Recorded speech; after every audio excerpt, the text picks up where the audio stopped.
सरकार में मेरे मंत्रिमंडल के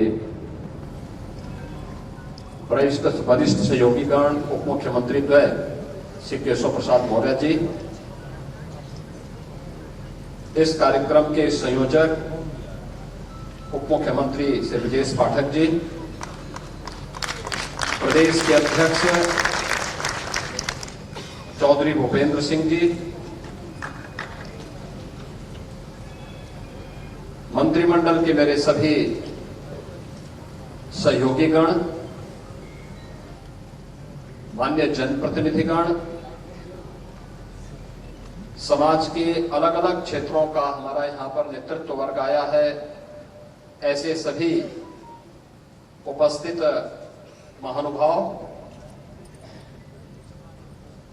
मंच पर उपस्थित हमारे सभी अन्य सम्मानित मंच और जिनके एकल काव्य पाठ को सुनने के लिए उत्सुकता से आप सबको इंतजार होगा, ऐसे अपनी ओजपूर्ण वाणी से एक लंबे समय से राष्ट्र और राष्ट्रीयता के प्रति जिनके स्वर गूंजते हैं, ऐसे मां शारदा के वरद पुत्र डॉक्टर हरिओम पवार जी और उपस्थित बहनों और भाइयों, मैं सबसे पहले प्रदेश की जनता जनार्दन की ओर से और प्रदेश सरकार की ओर से श्रद्धेय अटल जी की इस छठी पुण्यतिथि के अवसर पर उनकी स्मृतियों को नमन करते हुए विनम्र श्रद्धांजलि अर्पित करता हूं। हम सब जानते हैं कि अटल जी का पैतृक गांव उत्तर प्रदेश के आगरा जनपद के बटेश्वर में, उनका जन्म ग्वालियर में हुआ, उच्च शिक्षा उत्तर प्रदेश में हुई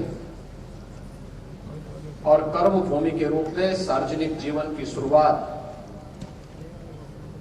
उन्होंने चाहे राष्ट्रीय स्वयंसेवक संघ के प्रचारक के रूप में, राष्ट्र धर्म और अन्य राष्ट्रीयता से उत्प्रोत पत्रकारिता के क्षेत्र में कार्य करते हुए सार्वजनिक जीवन की शुरुआत की और प्रदेश के अलग अलग संसदीय क्षेत्रों में, खासतौर पर बलरामपुर से और लखनऊ से उन्होंने देश की संसद में प्रतिनिधित्व किया। उत्तर प्रदेश उनकी कर्मभूमि है। आपने संसद में श्रद्धेय अटल जी के भाषण को सुना। जब अविश्वास प्रस्ताव पर जवाब देते हुए अटल जी ने कहा, उस समय कांग्रेस के नेता के रूप में स्वर्गीय माधवराव सिंधिया सामने की बेंच पे बैठे हुए हैं और अटल जी ने उनसे प्रश्न किया कि भाई आप तो ग्वालियर के हैं, ग्वालियर में मेरा भी जन्म हुआ है, लेकिन अब मैं ग्वालियर का नहीं, मैं अब लखनऊ का हूं। अटल जी ने यानी बेदाग हाजिर जवाबी, कोई उनको मुकाबला नहीं कर सकता था और हंसते हंसते अपनी बातों को कैसे व्यापक प्रभाव छोड़ने वाला बनाना है, यह कला अटल जी में है। अटल जी ने वास्तव में अपने जीवन की शुरुआत जिन मूल्यों से प्रारंभ की थी, जिस पृष्ठभूमि से की थी, आजीवन उन्होंने इसका निर्वहन किया। कोई राजनेता सार्वजनिक जीवन के 6 दशक तक जनता जनार्दन की सेवा में, शासन, एक सांसद के रूप में, मंत्री के रूप में, पार्टी के राष्ट्रीय अध्यक्ष के रूप में और प्रधानमंत्री के रूप में देश की सेवा करे और कहीं भी कोई धब्बा न लगे। ये अपने आप में भारत की ही नहीं, दुनिया की राजनीति का एक ऐसा उदाहरण, एक ऐसा आदर्श है जो सार्वजनिक जीवन में कार्य करने वाले हर एक व्यक्ति के लिए प्रेरणादायी होना चाहिए। और यही तो कार्य श्रद्धेय अटल जी ने किया। एक तरफ निष्कलंक जीवन, राजनीति के बारे में उनका कहना था, बहुत स्पष्टता के साथ कहना था। उन्होंने हमेशा इस बात को कहा, उन्होंने इस बात पर हमेशा ध्यान दिया। उन्होंने कहा कि देखिए, राजनीति मूल्यों और सिद्धांतों की होती है। मूल्य और सिद्धांतों के बगैर मूल्य विहीन राजनीति, सिद्धांत विहीन राजनीति, ये मौत का फंदा है। और यही मौत का फंदा है जो आज देश के अंदर कथित सेकुलरिस्ट का वास्तविक चेहरा हमें समय समय पर देखने को मिलता है। बहनों और भाइयों, भारतीय राजनीति के अजात शत्रु के रूप में अटल जी की जो पारी थी, एक सर्वमान्य नेता के रूप में हर एक दल का व्यक्ति उन्हें सम्मान देता था। और केवल सत्ता पक्ष ही नहीं, देश के अंदर जो आज सदैव भारत के प्रधानमंत्री आदरणीय नरेंद्र मोदी जी जिस बात को कहते हैं, दल से बड़ा देश, हम देश के लिए समर्पित होकर के काम करेंगे, वह दर्शन भारतीय जनसंघ से भारतीय जनता पार्टी और जनता पार्टी के बाद भारतीय जनता पार्टी के प्रत्येक कार्यकर्ता के अंदर देखने को मिलता है। और ये कारण है, जब भी 1971 का भारत पाकिस्तान के युद्ध के समय अटल जी ने उस समय की कांग्रेस की सरकार को देश के हित में कहा था कि आपको जहां पर भी सहयोग की आवश्यकता पड़ेगी, भारतीय जनसंघ आपको समर्थन करेगा देश की सुरक्षा के लिए, देश की एकता और अखंडता के लिए। 1975 में जब देश ने, उसी कांग्रेस ने लोकतंत्र का गला घोंटने का काम किया था और उस समय भारतीय जनसंघ के सभी बड़े नेता जेल के अंदर बंद कर दिए गए थे, अटल जी ने लोकतंत्र के गला घोंटने के कांग्रेस की इस कुत्सित मंशा के खिलाफ प्रखरता के साथ आवाज उठाई और लोकतंत्र को बचाने के लिए आवश्यकता पड़ी तो भारतीय जनसंघ का विसर्जन करते हुए भारतीय जनता पार्टी के साथ मिलकर के कांग्रेस के खिलाफ एक मोर्चाबंदी भी की। फिर उन्हें लगा कि मूल्यों और आदर्शों के साथ खिलवाड़ करने का कुत्सित प्रयास जनता पार्टी के माध्यम से हो रहा है, तो उन्होंने फिर से अंगड़ाई ली और भारतीय जनता पार्टी बनाकर कहा था कि मूल्य और सिद्धांतों की राजनीति होती, राष्ट्र से बढ़कर के कुछ नहीं हो सकता। और आपको याद होगा, जब नरसिम्हा राव जी देश के प्रधानमंत्री थे, उस समय भारत की वैदेशिक नीति के बारे में भारत का प्रभावी पक्ष वैश्विक मंच पर रखने के लिए नेता प्रतिपक्ष के रूप में किसी का चयन हुआ था तो सदैव अटल जी का ही चयन हुआ था।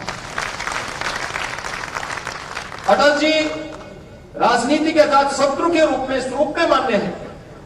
उन्होंने कभी हिम्मत नहीं हारी, चुनाव के परिणाम जो भी रहे हो, हारे हो जीते हो, एक लंबे समय तक उन्होंने लोकसभा में प्रतिनिधित्व किया और लोकसभा में सर्वाधिक तो लखनऊ से ही प्रतिनिधित्व किया। 5 बार लोकसभा के सांसद के रूप में लखनऊ की जनता जनार्दन ने अपील करने को मिला।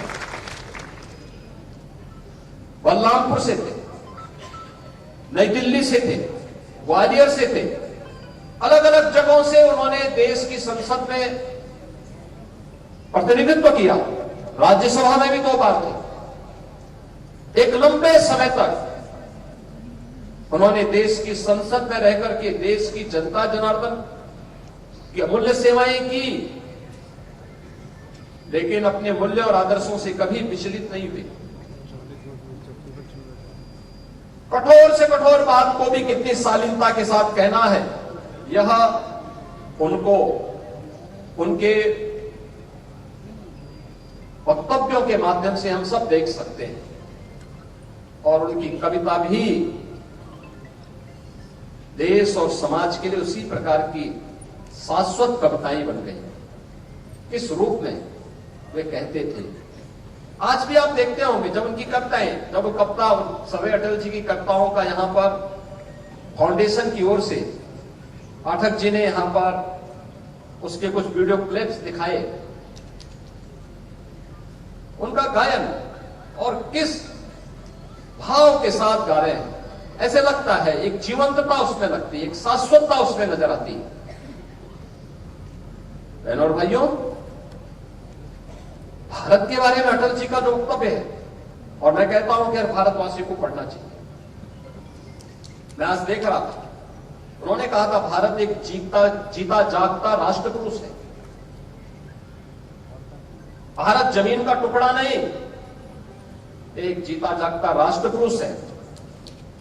हिमालय इसका मस्तक है, गौरी शंकर शिखा है, कश्मीर किरीट है, पंजाब और बंगाल दो विशाल कंधे हैं, विंध्याचल कटी है, नर्मदा गर्दनी है, पूर्वी और पश्चिमी घाट दो विशाल जंघाएं हैं, कन्याकुमारी इसके चरण हैं, सागर इसके पग पगारता है, पास के काले काले मेघ इसके कुंतल केस हैं, चांद और सूरज इसकी आरती उतारते हैं। यह बंधन की भूमि है, अभिनंदन की भूमि है, तर्पण की भूमि है, यह अर्पण की भूमि है। इसका कंकड़ कंकड़ संकर है, इसका बिंदु बिंदु गंगा जल है। हम जिएंगे तो इसके लिए, मरेंगे तो इसके लिए।